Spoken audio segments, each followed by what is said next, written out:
Baik, Assalamualaikum warahmatullahi wabarakatuh. Selamat siang para pemirsa live streaming Kominfotik Sandi Kabupaten Sumbawa untuk kesempatan kali ini yang diinisiasi oleh Dinas Komunikasi Informatika Statistik dan Persandian.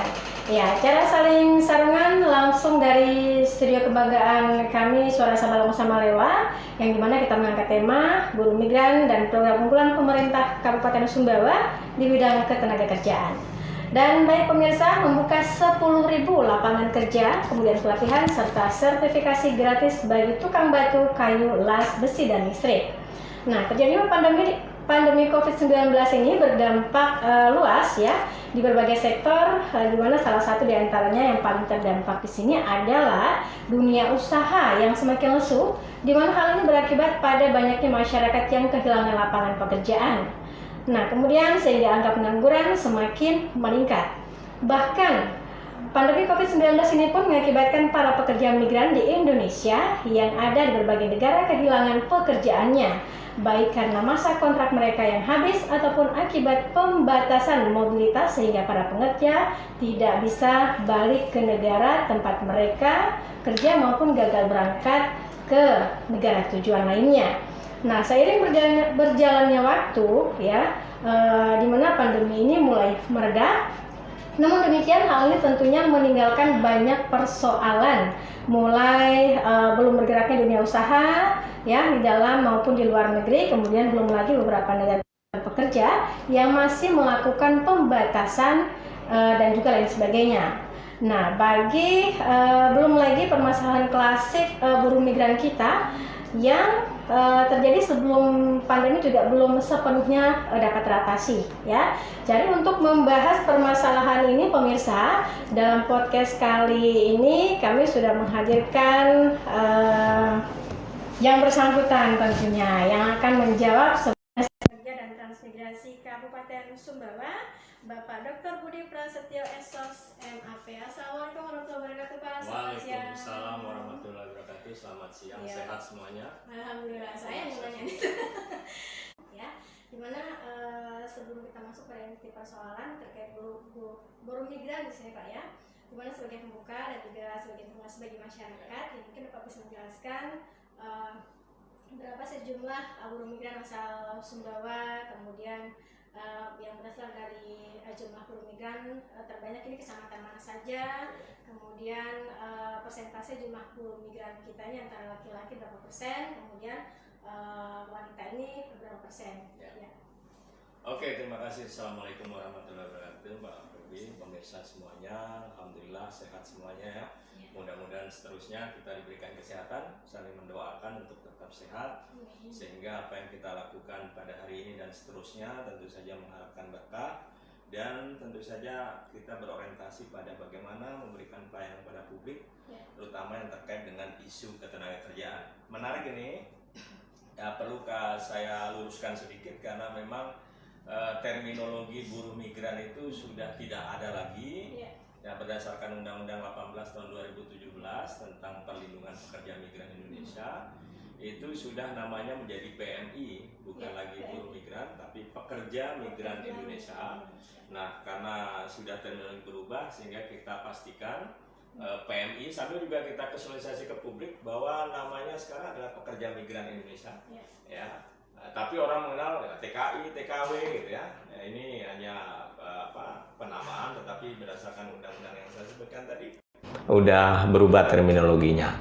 Nah, yang tadi disampaikan memang pekerja migran Indonesia yang asli Sumbawa 4.000 lebih. Dan dari 34.000 lebih itu 31-nya adalah perempuan, 31.000-nya adalah perempuan, yang 2.000-an laki-laki. Dan ini memang yang paling banyak berada di Arab Saudi atau di daerah-daerah Timur Tengah, yang paling banyak itu yang di Arab gitu ya. Dan pekerjaan yang paling banyak itu rata-rata memang asisten rumah tangga atau housemaid, caregiver, dan lain sebagainya.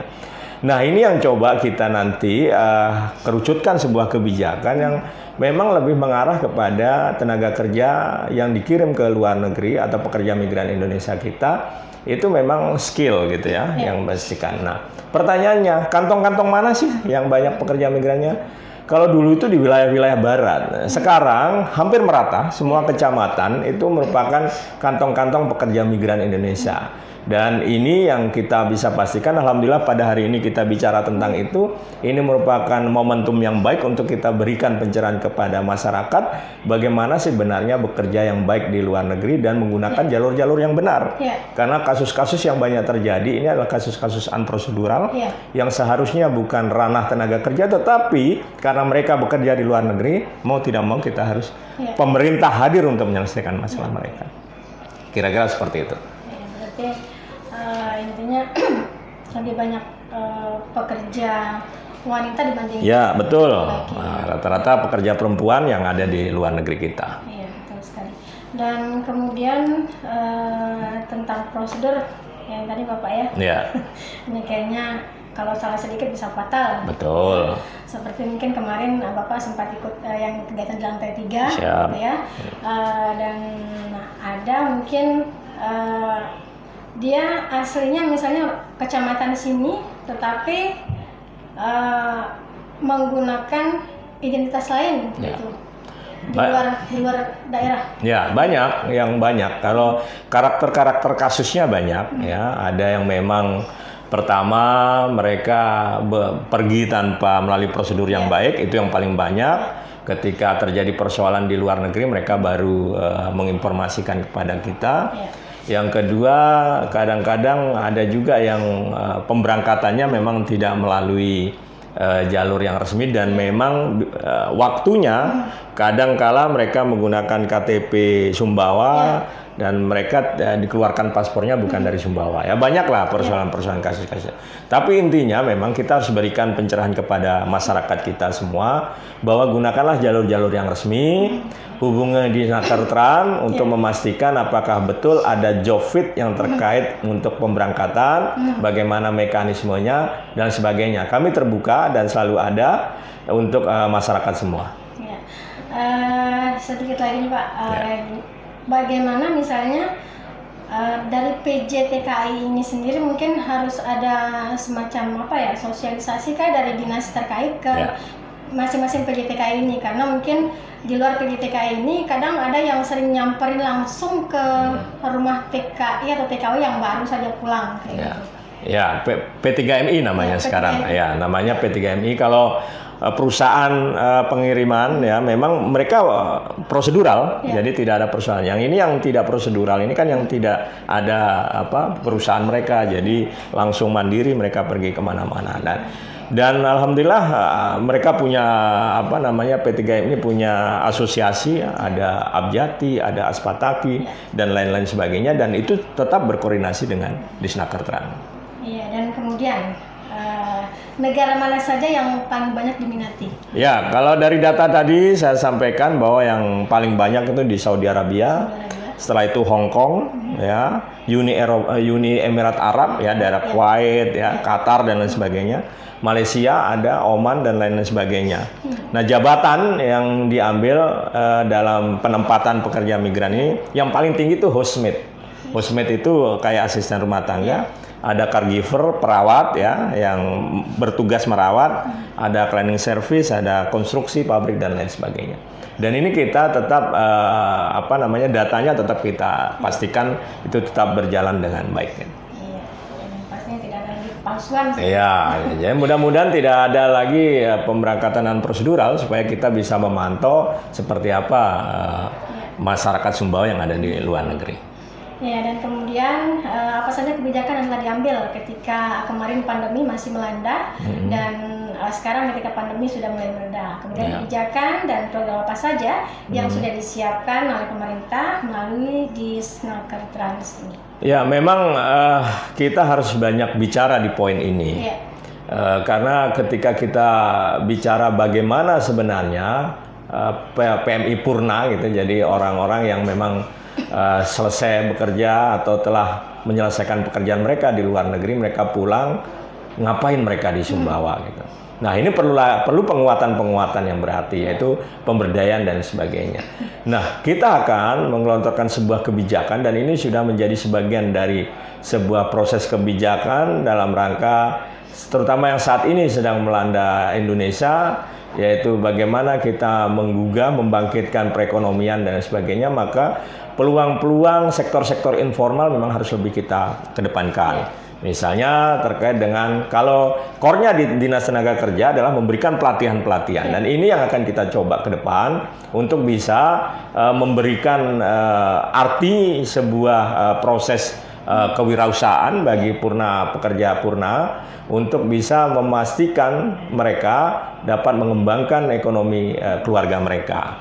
Dan ini kita coba tawarkan nanti dalam bulan ke depan ya. Yang pertama yang sangat sederhana sekali nanti adalah pelatihan konveksi atau menjahit, terus dan yang bagi yang laki-laki bisa mengarah ke perbengkelan misalnya atau di otomotif. Ini sedang kita kuatkan itu sebagai sebuah proses awal, dan di samping yang lain-lain juga untuk kita pastikan itu bisa berjalan. Iya, baik pemirsa. Saya sapa dulu untuk pemirsa yang sudah bergabung di kesempatan siang hari ini. Ya, mungkin ada yang ingin ditanyakan ya, bisa langsung di komen saja di kolom komentar. Nah, kemudian baik kita lanjutkan Bapak, bahwa apakah sudah pernahkah ada kasus yang seperti ini, misalnya ada buruh migran yang di tempat dia bekerja saat sekarang ini tengah sakit, ingin pulang, tetapi seperti tadi yang kita kembalikan lagi bahwa jalurnya tidak ini sesuai gitu. Ya, intinya begini, negara harus hadir setiap persoalan masyarakat. Itu yang harus digarisbawahi oleh semua pihak, apalagi pemerintah.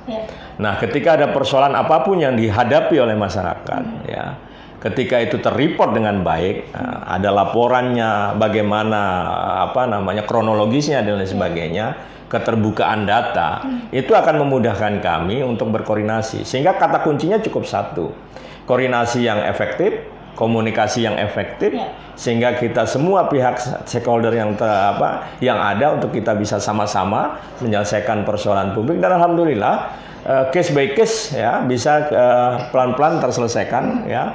Misalnya terjadi pemulangan beberapa bulan yang lalu, kita bisa telusuri di mana apa persoalannya, dan alhamdulillah sudah sampai di rumah dengan selamat dan bersama keluarga-keluarga mereka sekarang.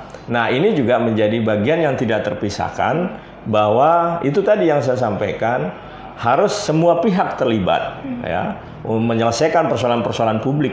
Nah, sehingga kolaborasi inilah yang bisa menyelesaikan persoalan-persoalan bangsa. Dan kemudian masih dengan hal yang sama, ya, tentang pemberian kepastian, kemudian perlindungan dan keamanan bagi dari berbagai praktek-praktek yang salah bagi tenaga migran kita, baik oleh penyalurnya sendiri maupun pemberi kerjanya. Pastikan begini, ya, saya ingin memastikan bahwa gunakan prosedur yang benar untuk pemberangkatan ke luar negeri. Ketika terjadi keraguan-raguan, hubungi Disnaker Kerjaan. Ini yang kita akan terus lakukan sosialisasi kepada semua pihak di media apapun, untuk kita bisa mengeliminir, mengurangi kasus-kasus yang prosedural. Di satu sisi juga kita ingin menguatkan semua desa untuk membentuk yang namanya des migratif, ya, desa migran produktif. Itu saya sudah beberapa kali sampaikan, dan alhamdulillah baru di Sumbawa ini baru ada 4 ya dari 157 desa, yaitu des migratif, desa migran produktif, untuk memastikan semua informasi terkait dengan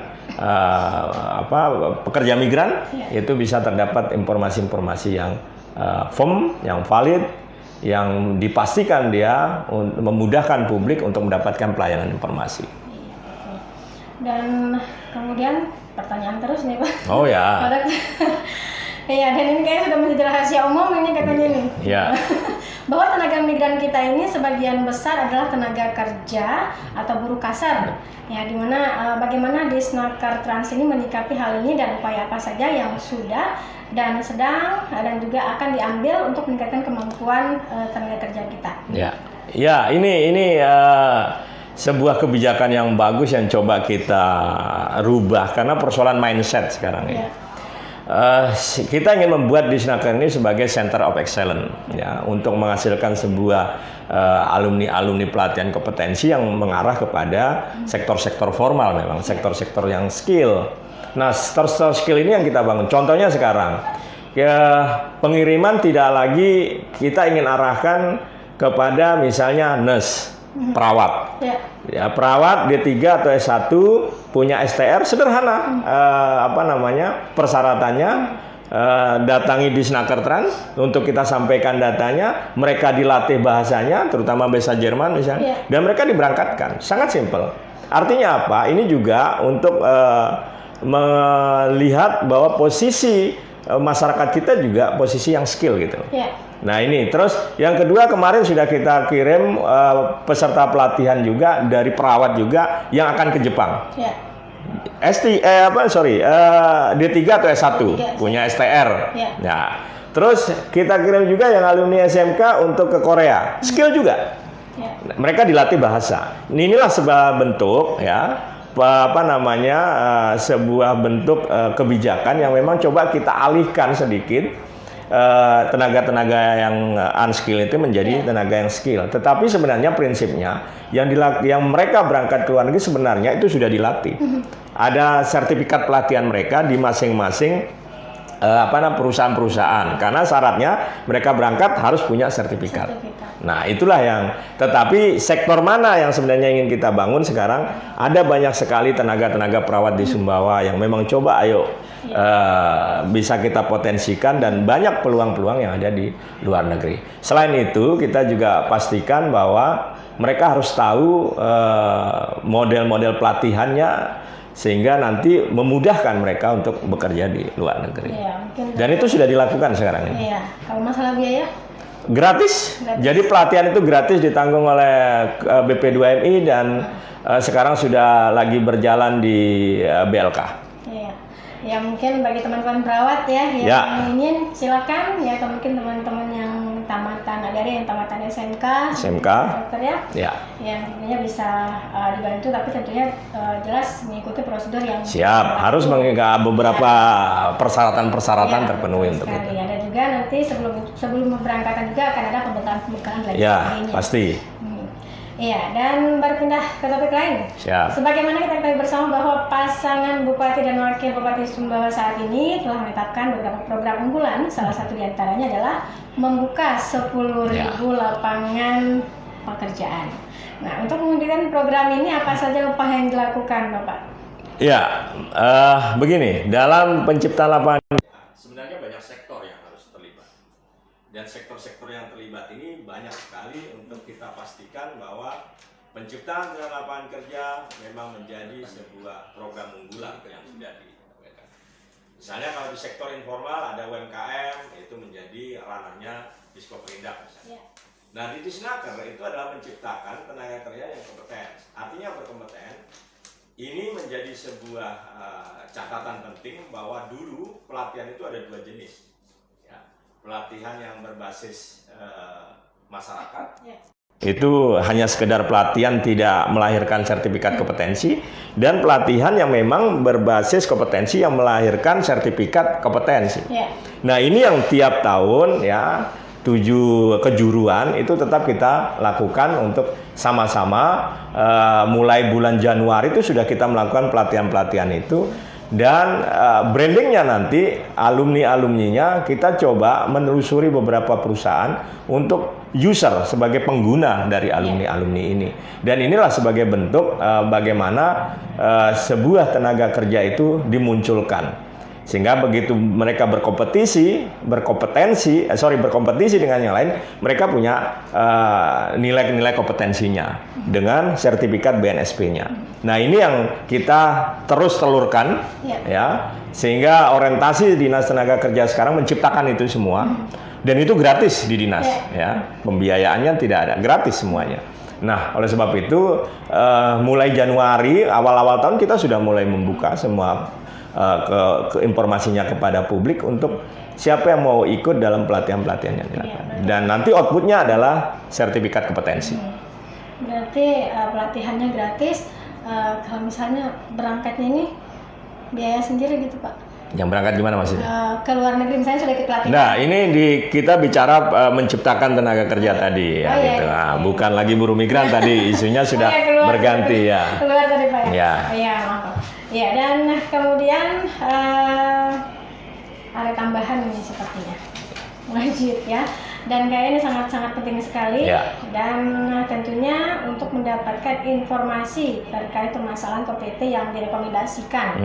Nah, dan agar informasi PT yang punya izin ini mungkin bisa diinformasikan kepada masyarakat Ya. yang ada gitu Pak.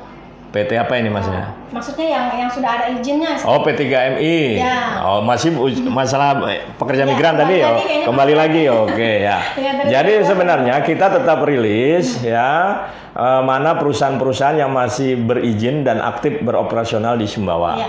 Ya. Nah, ketika dia punya cabang di Sumbawa ya udah gitu ya. Tetapi begitu dia cabang perusahaannya ada di luar Sumbawa, maka kami pastikan dia harus punya unit cabang di Sumbawa untuk memudahkan komunikasi, untuk memudahkan pemantauan apakah mereka berjalan sesuai dengan job fit yang ada di masing-masing perusahaan. Nah, alhamdulillah sampai sekarang saya pastikan ketika masyarakat ragu-ragu, bingung, tidak mendapatkan informasi yang pasti di lapangan, silahkan hubungi Disnaker.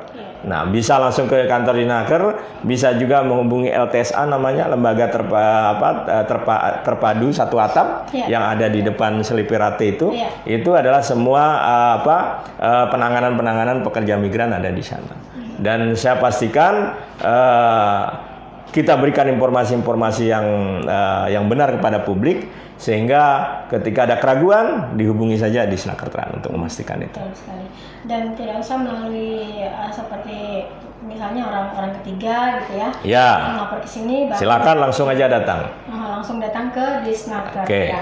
Atau menghubungi. Betul sekali. Siap. Kalau misalnya ada yang ingin ditanyakan juga ya buat teman-teman yang perawat ya, tentunya akan ada pelatihan-pelatihan ya dan lain sebagainya, dan tentunya akan mendapatkan sertifikat. Ya, sekarang yang lagi berproses adalah pelatihan bahasa untuk yang pemberangkatan Jepang dan Korea. Ya, yang sekarang sedang berproses, dan insya Allah terus menerus sampai akhir tahun kita tetap berproses itu, dan tahun depan kuotanya akan lebih banyak lagi. Ya.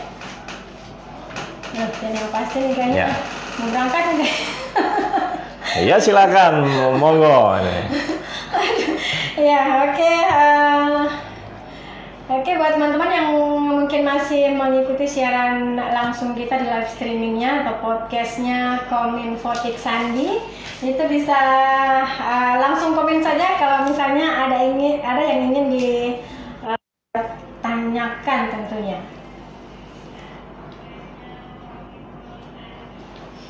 Ya, dan kemudian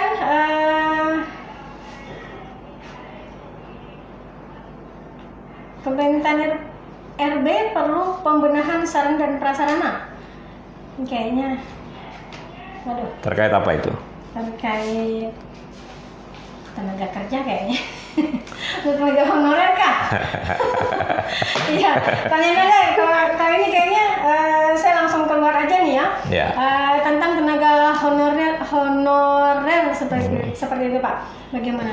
Ada kaitan kah? Ya, sebenarnya mindset urusan ketenaga kerjaan ini sebenarnya luas ya. Tetapi begitu kita bicara ada spesifiknya, begitu kita bicara ASN non ASN ada wilayah tersendiri gitu ya. Ya, di luar itu mungkin ada wilayah saya. Berarti khusus tenaga kerja yang ingin berangkat ke luar negeri.